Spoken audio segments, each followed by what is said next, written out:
दोस्तों मेरी तुसी जानते हो कि मेरे चैनल की अव्वलीन तरजीहात हैं कि अपने चैनल ते हर उस शख्सियत को लैके आना जिहड़ा साडे मुल्क पाकिस्तान वास्ते या साड़ी नौजवान जनरेशन वास्ते एक मोटिवेशन बन के सामने आंदा है। और साडे नाल एक ऐसी शख्सियत मौजूद है जो एक इस टाइम कबड्डी दे विच और वीनी बाजू पकड़न दे विच एक चमकदा धमकदा नाम है मार शफकत हराज साहब। और असीं इन्हां दे नाल जरा गलबात करने और तुसीं वीनी दे एक बड़े ज़बरदस्त प्लेयर है जे, जरा इस गेम के बारे सानू दसो साडे नाज़रीन कि ये गेम की है और ये कितना खेले तुसीं? ये जी अपनी सकाफती गेम है, ये बड़े अरसे तो चलती आ रही, तकरीबन शुरू तो चलती आ रही। बाजू जो फड़ना एक बाजू का इलाकों के आ भी फड़ी जाती आ तोड़ ना देना। बिस्मिल्लाहिर्रहमानिर्रहीम, अस्सलाम वालेकुम। मैं तुहाडा अपना वीर सलीम राब नवाज ते तुसी मेरा यूट्यूब चैनल वेंदे पे जे। दोस्तों मेरी तुसी जानते हो कि मेरे चैनल की अव्वलीन तरजीहात हैं कि अपने चैनल ते हर उस शख्सियत को लैके आना जिहड़ा साडे मुल्क पाकिस्तान वास्ते या साड़ी नौजवान जनरेशन वास्ते एक मोटिवेशन बन के सामने आंदा है। और साडे नाल एक ऐसी शख्सियत मौजूद है जो एक इस टाइम कबड्डी दे विच और वीनी बाजू पकड़न दे विच एक चमकदा धमकदा नाम है मार शफकत हराज साहब। और असीं इन्हां दे नाल जरा गलबात करने और इन्हां दी खेल दे बारे पुछने। अस्सलाम वालेकुम जी। वालेकुम अस्सलाम। शफकत भाई, सब तो पहले असीं तुहानू अपनी डिस्ट्रिक्ट टोबे दे विच और तहसील पीरमल दे विच वेलकम करने। शुक्रिया, थैंक यू।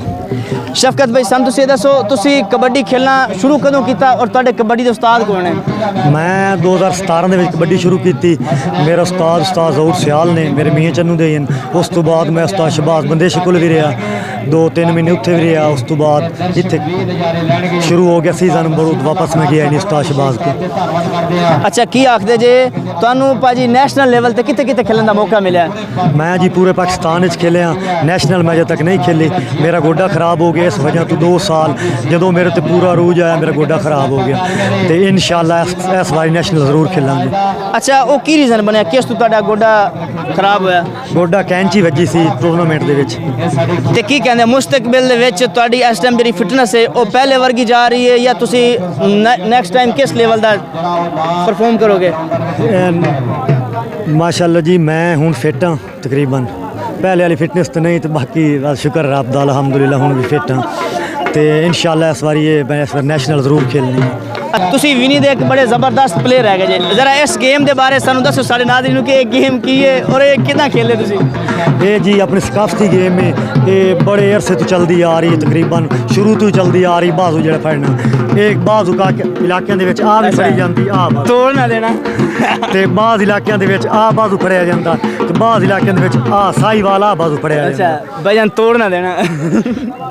अच्छा, यदि मकबूलियत की कहते जे अपने इलाकाई जगह ते है या इनू लोग मतलब जी लेवल ते पसंद करते हैं? नहीं जी, ये पूरे पाकिस्तान दे विच, लेकिन है मुख्तलिफ तरीके दी। अच्छा हाँ जी, ये पूरे पाकिस्तान दे विच गेम होंदी है जी। अच्छा, तुहाडी स्पोर्ट्स दे विच बड़ी खिदमात ने। मैं समझना कि नाज़रीन ये शख्स ये नौजवान साड़ी नौजवान जनरेशन वास्ते एक बहुत बड़ी मोटिवेशनल मैसेज है ने कि इन्हां दा गोडा फ्रैक्चर होया, इसके बावजूद इन्होंने रिकवर किया और इस टाइम ग्राउंडा दे विच कायम दायम ने। ते साड़ी भाई दुआवां ने शफकत भाई, अल्लाह ताला तुहानू मजीद तरक्कियां ते इज्जतां ते कामयाबियां देवे। ते साड़ी नौजवान जनरेशन को कोई पैगाम देना चाहो साढ़े सलीम राब नवाज यूट्यूब चैनल दे सकते जे? पैगाम है ये जी, मेहनत करो, खुराक खाओ तो प्रोटीन तो बच्चो, स्टीराइड तो बच्चो, ये पैगाम है मेरा जी। चलो शफकत भाई, बहुत शुक्रिया, तुसी अपने कीमती ख्यालात दा इजहार साढ़े यूट्यूब चैनल ते कीता। मेहरबानी, तुसी बोलने का मौका दिता, शुक्रिया, थैंक यू।